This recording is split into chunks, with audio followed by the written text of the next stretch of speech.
So, a couple of videos ago, I talked about what would happen in Ukraine insofar as this war is concerned. I postulated that the Russians would try to take over the whole country and allow Poland to take over Western Ukraine, and that there would be a rump Ukraine, and that the Russians would basically punt the Western Ukraine and the rump Ukraine to other people, and they'd be like all kinds of chaos and blah blah. It doesn't really matter if you believe in my point or not.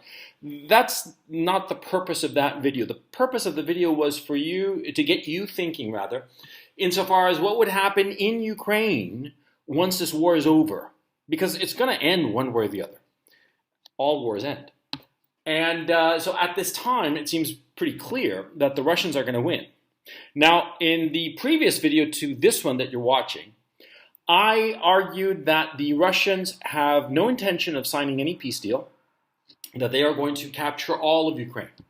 They have to, because they cannot trust the West insofar as any deal. They're under no illusions that the war that they are fighting is not really with Ukraine, it's with NATO, with the West. And so they recognize that the West is just not capable of honoring any commitment, any contract, any peace treaty. The West only understands force. And the Russians understand this now. And they're going to take over the whole country.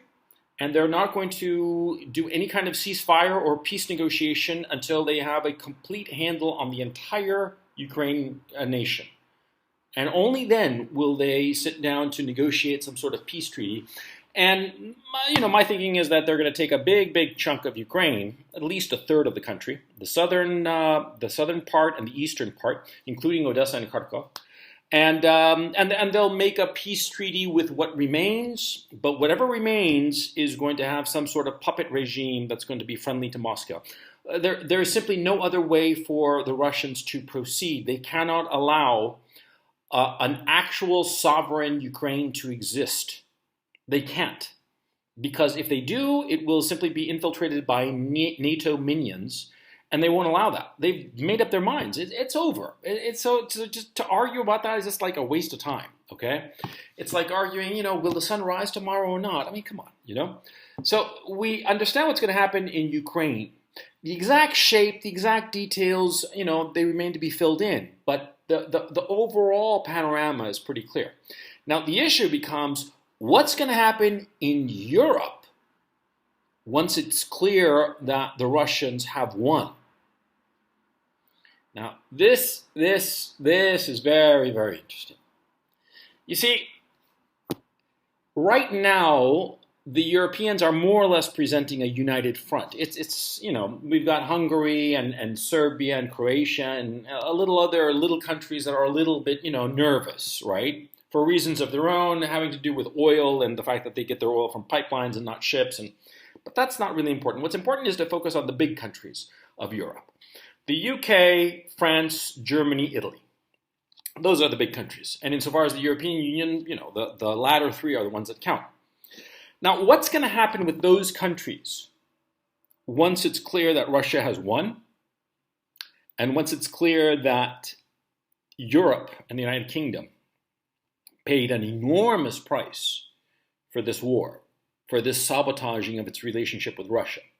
That's the real question. See, because they went whole hog on the whole sanctions thing, right? Oh, man.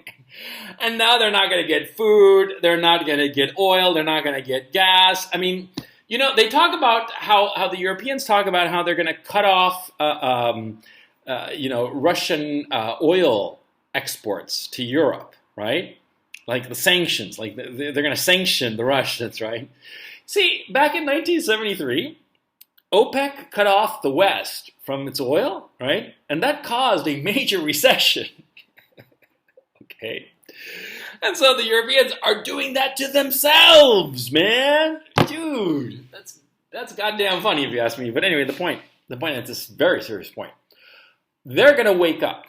They're going to realize that they need Russian gas, they need Russian oil, they need Russian food. In 6 months' time or less, even really, we're already starting to see it. The Europeans are going to be in financial and economic trouble, real trouble. And they're going to catch on finally that the Russians have no intention of conquering France again. Well, they didn't, but you know what I mean. They have no intention of marching on Paris or some shit like that. They don't even want to march on the Baltic republics. Okay, paranoid fantasies to the contrary. Now, the Russians, what they want is to have the ethnic Russians under their umbrella. That's what they want. That's what they've always wanted. They've been saying this for years, but the West just doesn't listen to them. You know, Vladimir Putin said this explicitly in his very, very long and very interesting interviews with Oliver Stone, which I suggest you watch. In those interviews, he goes specifically, Vladimir Putin says specifically, that it's a tragedy that something like 25, 30 million Russians overnight found themselves in foreign countries when the Soviet Union collapsed. And it's very obvious that what he wants is to bring those people back to Mother Russia. Okay? Now, does that make him an imperialist, that he wants to, rebuild the Soviet Union or something like that? No. But he does want the ethnic Russians back under the umbrella of the Russian Federation. It's understandable. It's perfectly reasonable. Okay? But let's leave that aside and let's focus on what's going to happen after the war. After the war, the Europeans are going to realize, number one, the Russians are not going to march on, Riga or Vilnius or Paris or Berlin. They're going to realize this, and go, okay, fine, okay. Number two, they're going to realize that the sanctions are a complete disaster. They're already realizing it now, of course, but they're really going to realize it when people are without food, without heat, all kinds of social trouble is going to ensue. And so they're going to have to make peace with the Russians. They're going to have to crawl back to the Russians and ask for food and ask for gas and ask for all kinds of things. Because, see, something that the Europeans don't seem to realize or don't want to accept, or they're just too pig-headed to accept, Europe cannot survive without Russia. It's not more complicated. Europe, all of Europe, everything west of the Polish-Ukrainian border and the Polish-Belarusian border cannot survive without Russia. Simple as that. And that is a bitter pill that they're going to have to swallow, but they're going to have to swallow it and right quick. Now, I've heard rumors from different people, different sources, more than one, that there are factions in the Italian government or the Italian, leadership class, the German leadership class, and the French leadership class that are making very quiet, moves, outreaches to Vladimir Putin, because they understand that their nations cannot survive without Russia, without Russian commodities, food and energy, of course. And so these tentative, outreaches. Well, these people at this time don't have the levers of power. The people who have the levers of power, or at least the ones who are making the decisions that are being implemented, are the crazy, Washington critters, the crazy neoliberal World Economic Forum types, these imbeciles who have crashed the European economy. These people are in charge now, but the other ones, the more realistic ones, who are reaching out to Russia, according to rumor, and I wouldn't be surprised. It's the logical thing to do. They're going to have to figure out how to make nice with Putin, with the Kremlin, with the Russians. And I think the price is going to be that they have to break with Washington. I think that Putin will say, you have to break with Washington. And see, I think the Europeans will do it. I think the Europeans will realize that it's either their survival or they continue to be a part of NATO and be a good ally and just go down the tubes. Because the United States is not rich enough to bail out Europe. It is not rich enough to provide the food and energy resources that Europe needs. And I think that Putin is basically going to tell Europe, time to decide. And that is going to be one of the most remarkable moments in political history, in diplomatic history. All of a sudden, you're going to see Germany, France, and Italy seriously considering breaking with the Americans. And we're going to see all kinds of political earthquakes. I mean, Olaf Scholz is the current chancellor of Germany. He's going to be gone. Gone! Okay? And whoever comes next is going to be the one who has to make this decision.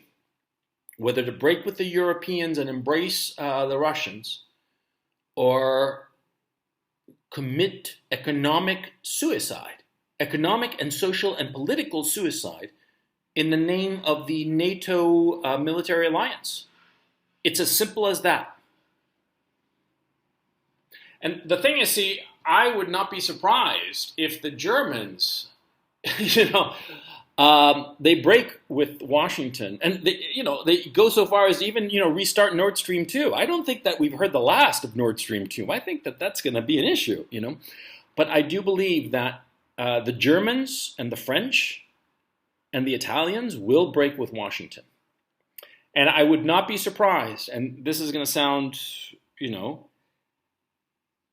I would not be surprised if there are factions in those three countries that at this time are negotiating some sort of pact so that they can make a negotiation as a united front with Russia, and at the same time, as a united front, break with the United States.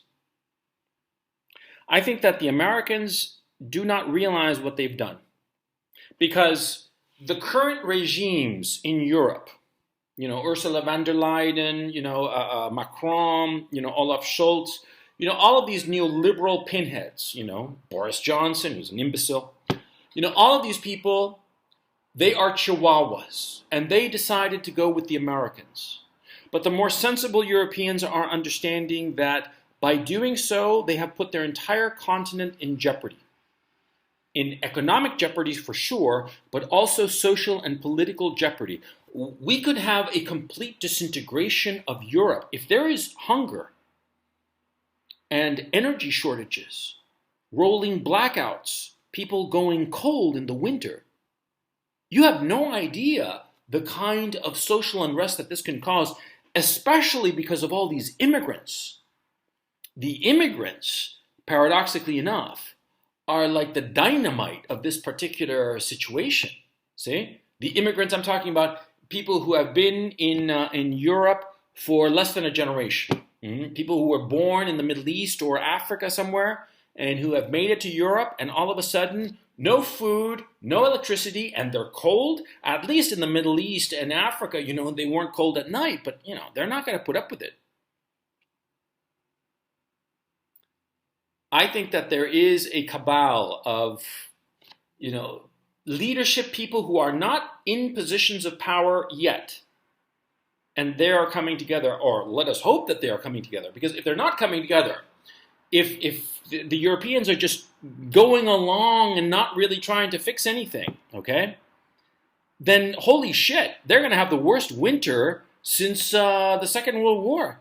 Yeah, they're going to have one of the most catastrophic winters since 44 to 45, or 45 to 46. Actually, that was probably worse. This is going to be a disaster. I mean, I'm talking like October through next April.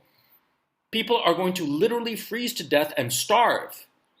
That hasn't happened in Europe in 3 generations. But it's going to happen now, unless the Europeans wise up and realize that they have to make nice with the Russians. Let's hope that they're smart enough to do that. Let's hope that they're smart enough to cut off their relationship with the Americans, which has been a disaster.